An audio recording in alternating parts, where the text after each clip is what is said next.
दोस्तों, मैं हूँ वैशाली। तो आज हम अपनी वसंत पाठ्य पुस्तक वसंत भाग 1 का पार नजर के ये लेसन पढ़ने वाले हैं। पार नजर के यानी कि नजरों के बहुत ही दूर।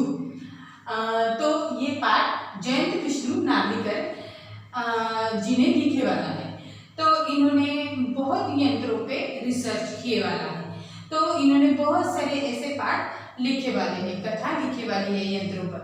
तो ये मराठी से अनुवाद किया है रेखा देशपांडे जी ने हिंदी में इस पाठ का, यानी कि ये पाठ मराठी, हिंदी, अंग्रेजी में लिखे वाला है, लेकिन मराठी से अनुवाद रेखा देशपांडे जी ने किए वाला है। तो पार नजर के ये पाठ है एक छोटू के बारे में, यानी कि एक छोटा बच्चा रहता है, उसका नाम छोटू रहता है। तो उसके पापा एक वैज्ञानिक रहते हैं। तो उस सुरुंगनुमा रास्ते से वो क्यों जाते हैं, वो हमेशा उसको ये बात सताती रहती थी। तो वो एक दिन उसके पापा घर पे छुट्टी पे थे और वो आराम कर रहे थे। तभी छोटू ने क्या किया, उनका सिक्योरिटी पास हथिया लिया और उसी सुरुंगनुमा रास्ते पे जा पहुंचा। जब उसके पापा उसे जाते हुए दिखाई देते थे, उसी सुरुंगनुमा रास्ते पर वो जा पहुंचा। और क्या किया उसने, वो सिक्योरिटी पास उस सुरुंगनुमा रास्ते पर एक दरवाजा था, तो उसमें एक खाचा किए वाला था, उसमें वो डाल दिया। तब दरवाजा खुला हो गया और उसी रास्ते के अंदर से वो जाने लगा। लेकिन छोटू को मालूम ही नहीं था कि इसमें यांत्रिक यंत्र लगे वाले हैं, यानी कि कैमरे लगे वाले हैं। तो सिक्योरिटी कैमरे भी वहां पे थे, वो उसके बारे में छोटू को जानकारी नहीं थी। तो वो उस रास्ते से जाने लगा। तब पहले सीसीटीवी कैमरे में उसका चित्र दिखाई देने लगा। तो तब सिपाही को लगा कि इतनी छोटे कद वाला आदमी इस रास्ते से कैसे आ सकता है। तब दूसरे कैमरे में कैमरे ने उसकी तस्वीर निकाली और ऑफिस में भिजवा दी। तो तभी के तभी वहाँ के सिपाही, सिक्योरिटी गार्ड वहाँ पे आ गए और छोटू को उठाकर उसके घर पे लेके चले गए। छोटू की माँ तो बहुत गुस्सा हुई थी, क्योंकि वो सिक्योरिटी पास चुरा के लेके गया था अपने पापा जिस रास्ते पे जाते थे उस तरफ। लेकिन उसके पापा अगर नहीं होते तो उसकी माँ उसे बहुत डांटती और मारती थी। तो उसके पापा ने तब उसे बचा लिया और उसके पापा कहने लगे, तुम जाओ, मैं इसे समझा देता हूँ। तो उसके पापा उसे समझाने लगे कि बेटा, उस सुरुंगनुमा रास्ते से जाने के लिए एक स्पेस कोट हमें पहनना पड़ता है और अलग किस्म के जूते भी होते हैं, जिसका हमें ट्रेनिंग दिया जाता है। और उस स्पेस सूट से हमें ऑक्सीजन मिलता है और हम ठंड से भी बच सकते हैं। और वो जूते पहनने के बाद चलने का भी प्रशिक्षण हमें दिया जाता है। आप ऐसे ही बिना स्पेस सूट के, बिना जूतों के उस रास्ते से नहीं जा सकते थे, क्योंकि छोटू के पापा कहाँ जाते थे, मंगल ग्रह के ऊपर। और छोटू के पूर्वज मंगल ग्रह के पहले ऊपर रहते थे। तो अब सूरज में परिवर्तन होने लगा। इसी की वजह से उन्होंने क्या किया, मंगल ग्रह के नीचे घर बना के वो रहने लगे। लेकिन सूरज की रोशनी की तो उनको आवश्यकता होती ही थी, इसलिए उन्होंने क्या किया था, मंगल ग्रह पर यंत्र बिठाए थे और उन्हीं यंत्रों की देखभाल करने के लिए छोटू के पापा उस सुरुंगनुमा रास्ते से जाया करते थे, यानी कि वो वैज्ञानिक थे। तो पहले छोटू के पूर्वज मंगल ग्रह के ऊपर रहते थे। मंगल ग्रह को लाल ग्रह भी कहा जाता है, क्योंकि वहाँ की मिट्टी लाल कलर की रहती है, इसलिए लाल ग्रह भी कहा जाता है। और वहाँ पे जीव सृष्टि अभी नहीं थी, क्योंकि सूरज में परिवर्तन आया, उसकी गर्मी वहाँ के जीव सृष्टि को सहन नहीं होती थी, इसलिए उन्होंने अब मंगल ग्रह के नीचे घर बना के रहने लगे थे। और उनको सूरज की रोशनी की आवश्यकता होती थी, इसलिए उन्होंने मंगल ग्रह पर यंत्र लगाए थे। उन्हीं यंत्रों की देखभाल करने के लिए छोटू के पापा वहाँ पे जाते थे।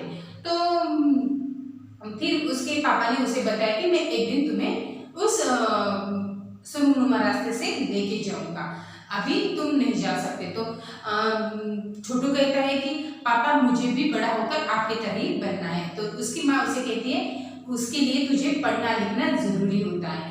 और वो अपने पापा के समझाने पर समझ भी जाता है और कहता है कि मैं बड़ा होने के बाद पढ़ लिख कर आपके जैसा ही बनूंगा पापा।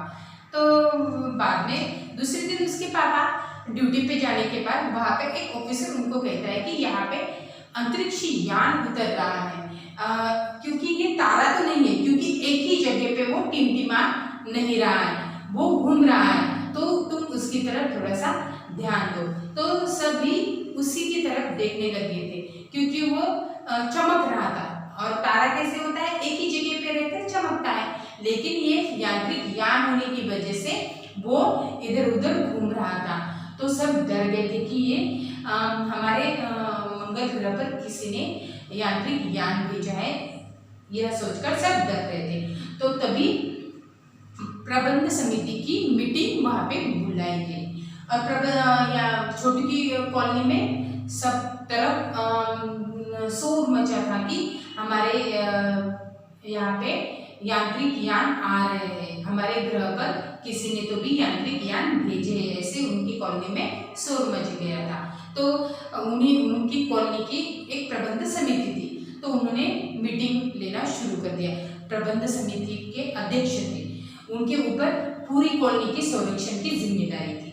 तो वो अध्यक्ष जब बात करने लगे तो उन्होंने भाषण शुरू किया और कहने लगे कि हमारे पास इन यंत्रों को नष्ट करने की पूरी ताकत है, लेकिन अब हम ये नहीं कर सकते, क्योंकि ये क्या है यह हमें भी नहीं पता, और इस यंत्रों में कोई भी जीव नहीं है, यानी कि हमें कोई भी खतरा नहीं है, इसमें सिर्फ यंत्र है। और छोटू के पापा देख रहे थे कि ऑफिस में बैठकर वो देख रहे थे कि उस यंत्र से एक यांत्रिक हाथ ऐसे बाहर आया है और वो कुछ मिट्टी के नमूने उठा रहा है।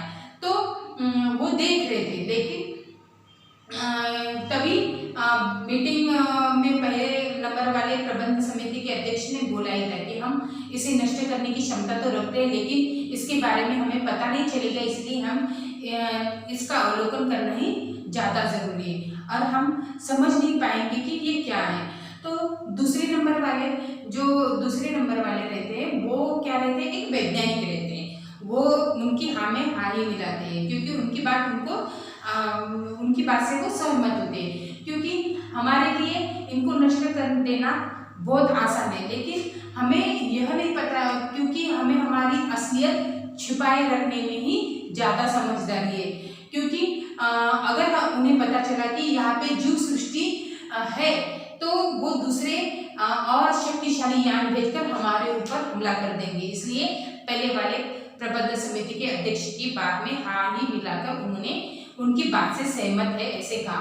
और तीसरे नंबर वाले प्रबंध समिति के वो मेंबर बोलने ही वाले थे, तभी अध्यक्ष को वहाँ पे फोन आया। उन्होंने फोन का चौका उठा लिया और उनको पता चला कि वहाँ पे यांत्रिक यान हमारे मंगल ग्रह पर उतर चुका है। तो वो जल्दी से वहाँ से निकल गए और ऑफिस में एक पैनल था, कंसोल पैनल था, उसके ऊपर बटन रहते थे, तो सभी का ध्यान उस यांत्रिक यान की तरफ था, लेकिन एक का छोड़कर, किसका, छोटू का। छोटू अपने पापा के साथ उस दिन उस पैनल पर गया था, तो उसका ध्यान कहाँ था, एक बड़ा सा रेड बटन था उस कंसोल पैनल पर, उसकी तरफ उसका ध्यान जाता था। तो उसने क्या किया, उसका मन उसकी तरफ ही खींच रहा था, उसको दबाने की इच्छा उसकी बहुत प्रबल हो गई थी।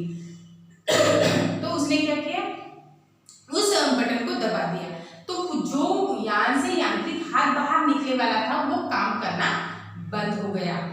तभी जब छोटू ने वो लाल कलर का बटन दबाया, तभी उसका वो यांत्रिक हाथ काम करना बंद हो गया। तो छोटू के पापा को बहुत गुस्सा आया, क्योंकि सभी का ध्यान उस कंसोल पैनल पर था और छोटू ने तभी वो लाल वाला बटन दबा दिया था। तो उसने क्या किया, छोटू को खींच लिया उन्होंने और एक कान के नीचे छापड़ लगा दी। तो उनको बहुत गुस्सा आया था, तो उन्होंने पूर्व स्थिति में उस लाल बटन को रख दिया। तभी नासा यानी कि national aeronautics and space administration, ये नासा का वहाँ पे एक मैसेज आया कि कुछ टेक्नीशियन प्रॉब्लम की वजह से हमारा वो यांत्रिक यान में जो यांत्रिक हाथ था तो वो काम करना बंद हो गया है, ऐसा मैसेज वहाँ पे आया। और वो नासा ने क्यों भेजा था, क्योंकि मंगल ग्रह पर जीव सृष्टि है क्या यह देखने क्योंकि वहां की मिट्टी के नमूने उठाने के लिए वो यान गया था और 2 यान छोड़े गए थे। एक मंगल ग्रह के पूरे चक्कर काट रहा था और दूसरा वाला वहां की मिट्टी के नमूने उठा रहा था और कुछ तकनीशियन की मदद से उन्होंने वो हाथ बराबर कर दिया और वो मिट्टी के नमूने उठा रहा था। ऐसा मैसेज वहां पे आया और सबको आश्चर्यचकित रहस्य था कि मंगल ग्रह पर जो सृष्टि है कि नहीं, ये अभी भी रहस्य ही है। तो मैं आशा करती हूँ ये पाठ आपको समझ में आया ही होगा। तो उस यंत्र का भी नाम क्या था? वाइकिंग था। नासा ने भेजे वाला यंत्र कौन सा था? वाइकिंग था। समझ में आया ये? तो मैं आशा करती हूँ ये पाठ आपको समझ में आया ही होगा। तब तक के लिए धन्यवाद।